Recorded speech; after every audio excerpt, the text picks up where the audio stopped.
además de la cuestión estrictamente del cine y de la narrativa, trata, que ahí queremos ir, por eso tenemos un especialista, trata el tema de la adolescencia, de las redes, el concepto del incel, que es un concepto clave para entender. Y sobre todo el vínculo de los adolescentes con los padres. ¿Qué pueden hacer los padres? Esta serie obviamente trata un caso muy extremo, pero ¿qué pueden hacer los padres para evitar no solo estos casos extremos, sino también otras cosas que a veces no son tan extremas, pero que son igualmente graves? Para charlar de esto está con nosotros la psicóloga Anabela Cerventi, a quien le agradecemos mucho por el contacto. Anabela, bienvenida. ¿Qué tal? Buenas tardes, ¿cómo están? Ahí estaba escuchando todo lo que decían, que es tal cual, relata lo que está sucediendo. Como bien decías vos, Hugo, no es la primera vez que el streaming nos propone charlar de un tema de tanto impacto. Hace muy poco lo estábamos discutiendo respecto de la serie 13 razones, sin embargo parece que nos olvidamos rápidamente de todo esto y pasamos a otro tema, ¿no? Algo pasa con la pregnancia del horror que se diluye rápidamente. Ahora, a mí, perdóname. No, adelante. Bueno, a mí me impresiona el concepto, sin tratar de espolear, pero es inevitable. El concepto 80-20, esta idea incel del celibato voluntario, de aquellos que se consideran feos o fuera del sistema y que no son elegidos por el 80% de las mujeres que eligen al 20% de los... es al revés, ¿no? Es el 80% de las mujeres creo que eligen al 20% de los hombres. 20% de los y el que no está dentro de eso se autoflagela y puede dañar a otros también, ¿no? Como que en las redes sociales, de hecho, y nos lo explicará mejor Anabela, ¿no? Pero suele tener una consecuencia negativa en torno a la violencia muy fuerte, ¿no? Porque es como el célibe involuntario que termina responsabilizando al exterior de lo que le ocurre. Sí, y generando muchísima violencia, incluso, bueno, contra la mujer, contra una compañera, etcétera, ¿no?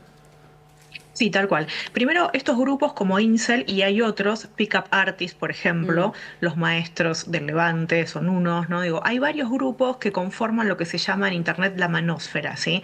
Es una atmósfera de hombres, ¿no? Una esfera de hombres que tienen estos grupos más o menos radicalizados. No todos los grupos tienen el mismo nivel de violencia, ¿sí? Claro. Y también el término Incel proviene de un grupo de autoayuda que se crea en 1997, no es nuevo, es un grupo de autoayuda que crea a una mujer justamente para trabajar con estos hombres que se sentían excluidos de las relaciones sexoafectivas. ¿Vean? Entonces, no todos los hombres que están en estos grupos son igualmente radicalizados, ¿sí?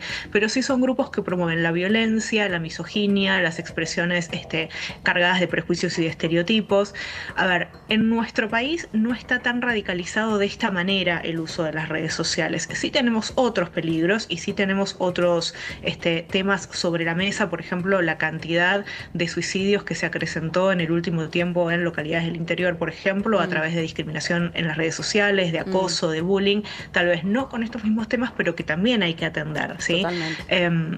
Esto, como te digo, los grupos hay más radicales y menos radicales, no se da tal cual en nuestra sociedad. Y respecto de la regla 80-20, en nuestra sociedad lo tenemos espejado, ¿sí? Porque en realidad las chicas se sienten muy discriminadas respecto a no tener una figura hegemónica, ¿bien? Entonces, no se da tanto en los hombres como lo muestra la serie, sino en las mujeres en nuestra sociedad particularmente. Bueno, tiene que ver con que en la Argentina, por ejemplo, ley de detalles que no se cumple, de estereotipos de belleza impuestos que hacen... Bueno, no por nada, la Argentina es el segundo país con mayor trastorno alimenticio en el mundo.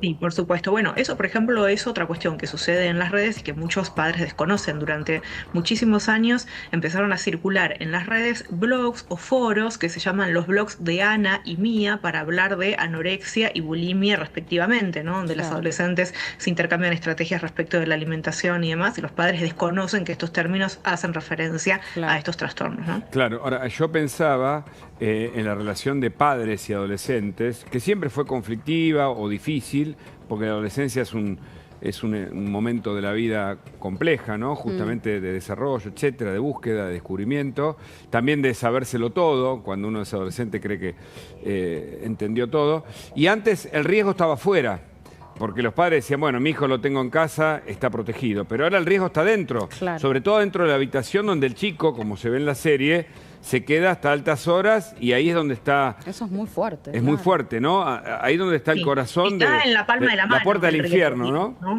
Claro, exacto. Lisa y llanamente en la palma de la mano está el riesgo. A ver, en esto yo tengo una postura que es, viste, el libro Apocalípticos e Integrados de Eco. Ujú. No tenemos que volvernos completamente apocalípticos de esto y tampoco integrarnos y fundirnos pasivamente con Claro, esta tendencia, ¿bien? Tenemos que entender para qué se usa. Todos usamos la tecnología todo el tiempo. Ustedes, sin ir más lejos, trabajan con la tecnología todo totalmente. el tiempo, Sí, ¿no? claro, Entonces, claro. los chicos ven a los adultos usando tecnología todo el tiempo para sus trabajos, para sus consumos culturales.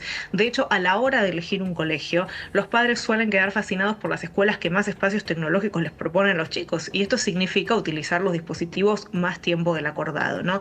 Entonces también tenemos que plantearnos nosotros qué es lo que estamos valorando frente al uso de la tecnología y qué opciones saludables e inteligentes les damos a los chicos en lugar del uso de los dispositivos, ¿bien? Cuando Mm. les pedimos que los dejen de lado, cuando compartimos espacios con ellos libres de dispositivos tecnológicos, cuando jugamos juegos de mesa, cuando compartimos una salida, también eso sí es responsabilidad de los adultos ofrecer espacios alternativos. Claro, totalmente, eso está buenísimo.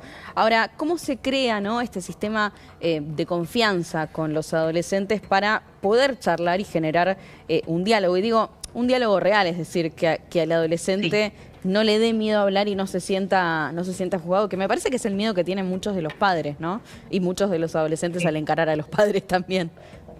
Sí, por supuesto. Pasa algo con los chicos cuando ingresan a la edad escolar en la primaria, ya, que es que solo se los ve como estudiantes, ¿no? Mm, Entonces, solo se les asigna el rol de estudiantes y se le pregunta por sus tareas escolares. Nos olvidamos que son personas con conflictos, con sueños, con claro. deseos, que están modelando una escala de valores para salir al mundo, y todo eso se lo deja de lado, ¿no? Entonces, entre que los adultos tienen cada vez menos tiempo y los adolescentes tienen un mundo más complejo que los excluye, esa comunicación se corta, con lo cual la recomendación siempre es establecer diálogos con preguntas abiertas, evitar las preguntas que cierren el diálogo. No Claro. preguntemos, ¿cómo te fue hoy? Porque ellos van a responder bien o mal. ¿Te gustó lo que comiste? Sí o no. No, preguntemos, che, ¿qué fue lo que más te gustó en el día? ¿Qué Mm, cambiarías? ¿Con quiénes te claro. juntaste? ¿Por qué te juntas con ellos? ¿Qué Pregunta te gusta abierta. compartir Mm. con tus amigos? Yo vi esta noticia hoy. A mí como adulto me conmueven estos aspectos de esta noticia. ¿A vos qué te pasa con eso cuando lo escuchás?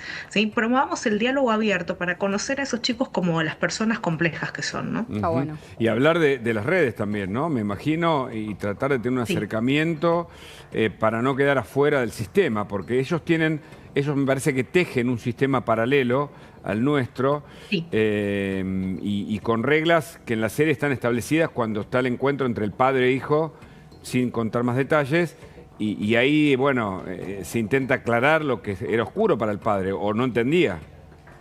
Sí, por supuesto. A ver, esto existió siempre también. El lenguaje paralelo de los adolescentes tiene que Mm, ver con el refuerzo de su identidad, de su mundo propio, de empujar los límites, de armar su propia visión del mundo y de una identidad común con sus pares. ¿Sí? El otro día yo les decía a compañeros de ustedes también, cuando salió La Naranja Mecánica, el mm, libro, salió con un glosario atrás del libro para claro. explicar cuál era el slang de los adolescentes del libro, por ejemplo, ¿no? Esto Mm. no es novedoso. El punto es que va cada vez más rápido, ¿no? Ellos siguen creando subculturas cada vez a un ritmo más veloz que nos dejan afuera. Claro. ¿Implica que conocer todo lo que ellos hacen nos salva del riesgo? No, porque tampoco todos los adolescentes están en riesgo y usan las redes sociales con ese sentido. Por eso lo más importante es no tanto estar hipervigilante a todo lo que pasa en las redes, sino más bien conocer a nuestros hijos respecto de su escala de valores, de cómo establece sus Mm, vínculos, de cuáles son sus habilidades socioemocionales y ayudarlos desde ahí a construir una identidad saludable. mm. ¿Qué? Y Sí. ahí cómo está esa línea tan delgada entre lo que es involucrarse como adulto entre lo que consumen los adolescentes y darle espacio a ese adolescente que está empezando a construir su propia personalidad, empezando a conocer tal vez lo que en muy pocos años va a ser la adultez. Hay como una línea que definita, ¿no?, a esa edad también.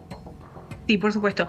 Eso se trata de la construcción de la cultura familiar, ¿sí? Y en Claro. este sentido, por ejemplo, tienen que entender que los espacios de terapia familiar o de psicoterapia para adolescentes no solamente son para ir a apagar incendios, ¿sí? Claro. También son para ir a hacer psicoeducación y para establecer comunicación asertiva entre familia y Mm, establecer nuevas rutinas. Podemos ir a hacer un trabajo educativo y Sí, preventivo en las profesiones de ayuda, no solamente correcto. apagar incendios. Y eso sería está lo bueno. ideal, incluso en terapia de pareja antes de empezar la planificación familiar si tienen tiempo de hacerlo, ¿no?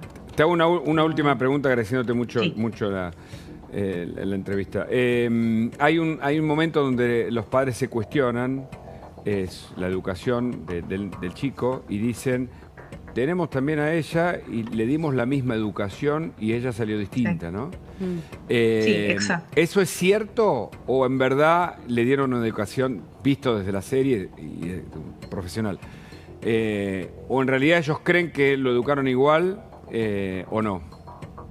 Nunca es exactamente igual porque ya de por sí los sistemas familiares, hija-madre, hija-padre, hijo-madre, hijo-padre, son distintos. Correcto. ¿Sí? Pero uno dice, bueno, les pusimos los mismos recursos a disposición, la misma cultura familiar y qué pasó ahí, ¿no? Digo, en Claro. este sentido tenemos que entender que en una frase por ahí que puede sonar polémica, pero es la genética carga el arma y el ambiente presiona el gatillo. ¿Sí? Podemos darle exactamente lo mismo a nuestras casas y a nuestro set biológico, pero los chicos están expuestos a múltiples influencias sociales, a múltiples actores sociales, de los cuales no tenemos idea, y cómo interactúan con ello y cómo generan su escala de valores a partir de esa interacción está absolutamente fuera de nuestras manos. Por eso hay que acompañar responsablemente todo lo que tiene que ver con la identidad socioemocional de los chicos. Muchas gracias. Gracias, Anabela. Un gusto charlar con ustedes. Que estén muy bien.